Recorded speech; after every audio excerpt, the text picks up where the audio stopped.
Hey, what's going on, everybody?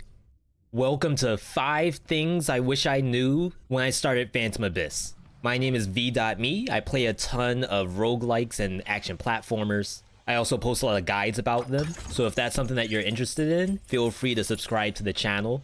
It's free to do and you can always unsubscribe later. Now, Phantom Abyss has recently dropped on Steam. Really cool if you're into dungeon runners, platformers, or even precision platformers. And just like with any of those games, there are tiny little tips and tidbits that you may not have picked up on your first couple of hours of gameplay. So to start off with the first one, let me go ahead and say that speed isn't a super major factor when it comes to Phantom Abyss.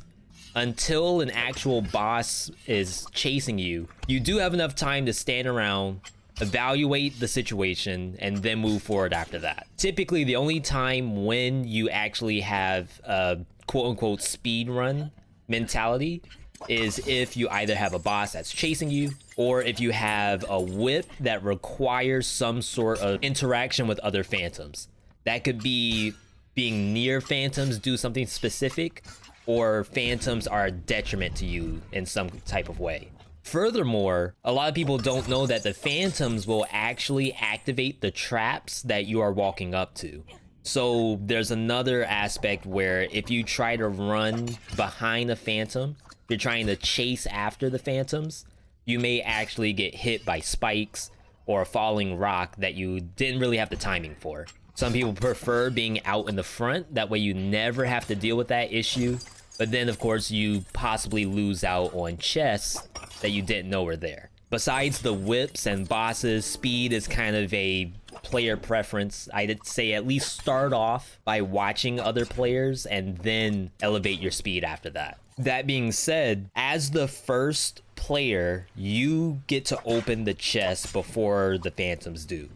Unless you have some type of chest-specific, phantom-specific whip, the phantoms don't steal your rewards, but when they open it, there's a little bit of speed that you might lose. And the reason why is that you can actually open the chest by whipping it. Furthermore, when you whip a chest to open it, you don't have to be anywhere near the chest to get the rewards. You can actually whip it on the fly, run off, and you will get 100% of the rewards. When you are not the first person to open the chest, you cannot whip it and you cannot bolt by the chest and get everything. Another thing you can actually whip, as the third tip here, you can whip a lot of traps in the game. Some traps will either stop fully or activate based on you whipping it. The very first example you're gonna see are the spinning blades. Usually those are down a tunnel or in an area with a lot of pillars. If you whip the blade, it will stop for a decent amount of time, enough for you to clearly run straight by it without having to duck or jump after. But be aware that other phantoms who whipped the blade will actually cause it to stop on your game, which may throw off your timing, so be careful of that. There are other traps you can whip too. I'm not going to go into them, but definitely experiment as you climb through Phantom Abyss and take note of everything that works and everything that doesn't. My fourth tip here is that whipping isn't only for ledges. You can whip almost everything in the game when it comes to movement. Just be aware that there's a cooldown to your actual whip. So, for example, you may want to go by a ton of spikes.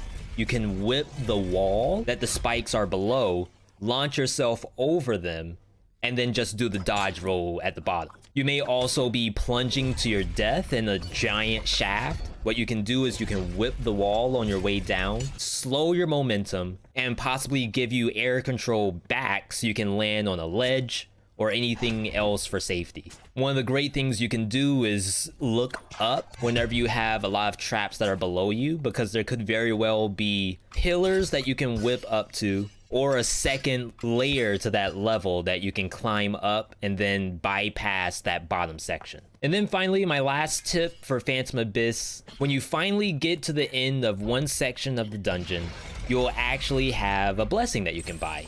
You can buy the blessing and then you can go forward.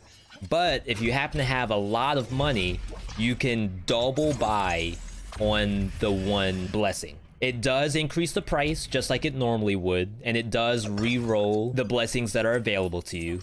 So there isn't really much difference in buying the one now and hopefully getting another statue immediately through the next door. But usually you do not have another statue immediately in the next door.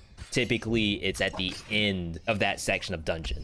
So you may find yourself with a lot of money, full health, and you'll get an advantage by double buying now and taking those new blessings into the next map, compared to buying only one blessing now, going through the map, taking hits that you may not have taken if you had done the double buy, and then potentially using that money on a heal.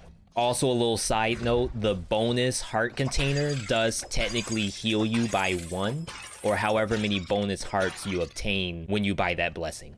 Alright, those were 5 quick tips for Phantom Abyss, things that I wish I knew when I first started, things that I didn't learn until I learned them from someone else.